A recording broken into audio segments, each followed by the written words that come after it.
नमस्कार मंडळी, आज मस्त आपण बाप्पांचा नैवेद्य करणार आहोत। त्यासाठी मी काही गूळ घेतलेले, किसलेले खोबरे आहे, आणि गव्हाचे पीठ, काही काजूचे काप आहे, काही बदामाचे, चारोळी आणि खसखस। चला मग फटाफट रेसिपीला सुरुवात करूया। मिक्सरमधून हा आपण खोबऱ्याचे किस एकदा फिरून घेऊ, कारण की हे दोरे दोरे वाटतात ना, म्हणून।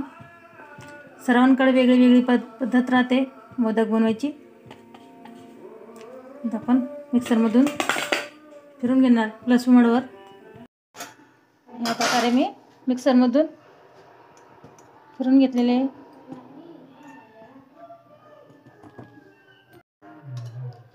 छानपैकी 2 चमचे तूप,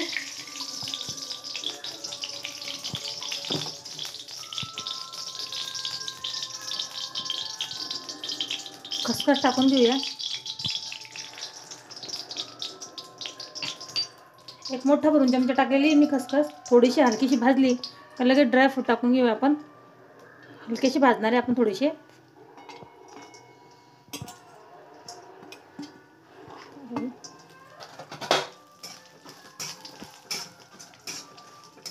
खोबऱ्याचा किस,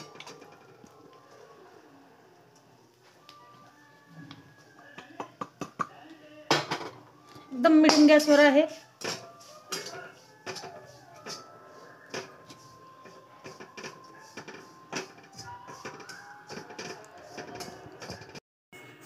छानपैकी एकदम भाजून घेतलेले बघू शकता। आणि थोडेसे आपल्याला लागेल तसे गूळ आपण टाकून घेऊया। अर्धी वाटी खोबरं होते तर अर्धीच वाटी मी गूळ घेतलेले आहे। आणि याला आपल्याला मेल्ट करून घेत नाही, फक्त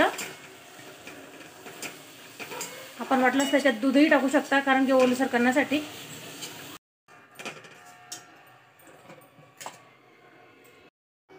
बघू शकता किती छान झालेले मिश्रण, आणि गूळही चांगले वितळलेले आहे।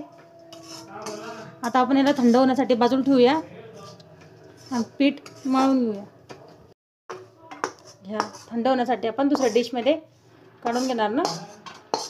खूप छान झालेले आहे आणि खूप सुगंध येत आहे।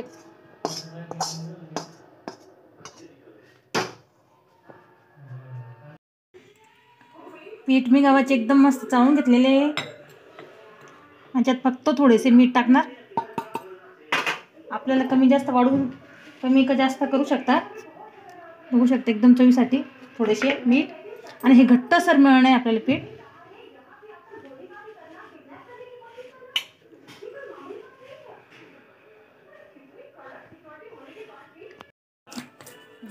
या प्रकारे आपण घट्टसर गोळा करून घेणार आहे।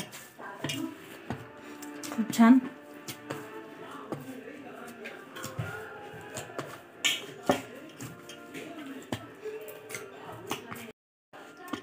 छान पीठ झालेले आहे। एकदम मऊसूत पण नाही आहे, जास्त कडक पण नाही आहे, मीडियम आहे। बघू शकता एकदम छान झालेले आहे। मिश्रण पण मस्त थंड झालेले आहे। चला मग आता फटाफट रेसिपीला तयार करून घेऊया। छानपैकी एक पोळी लाटून घेणार आहे आपण।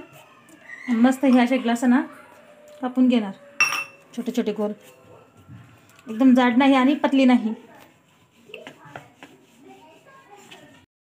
बघू शकता जास्त जाड नाही आणि पतली नाही, एकदम मीडियम आहे। या प्रकारे आपण लाटून घेऊ आणि मस्त छोटे छोटे गोल कापणार ना, एक ग्लास ना।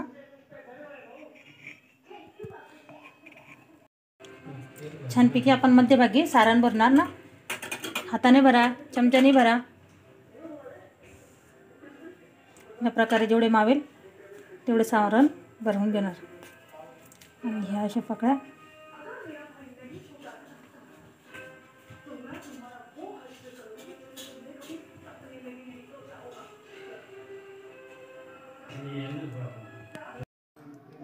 हे सर्वात आधी बनवलेलं आहे, आणि ही नंतरची आहे। आता मस्त मग आपण मध्यम हीटवर तळून घेणार। बघू शकता किती छान दिसत आहे। एकदम मीडियम हीटवर आहे गॅस।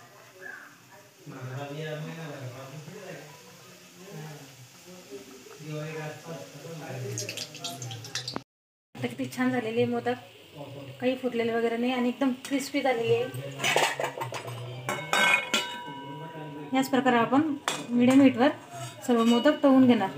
शकता एकदम क्रिस्पी आणि सुंदर मोदक झालेले आपले, खूप छान झालेले मोदक, एकही मोदक फुटलेले नाही या प्रकारे केले तर। याच प्रकारे आपण सर्व मोदक तळून घेणार। रेसिपी कधी आवडली लाईक, कमेंट, शेअर आणि नवीन असल्याने सबस्क्राईब नक्की करा।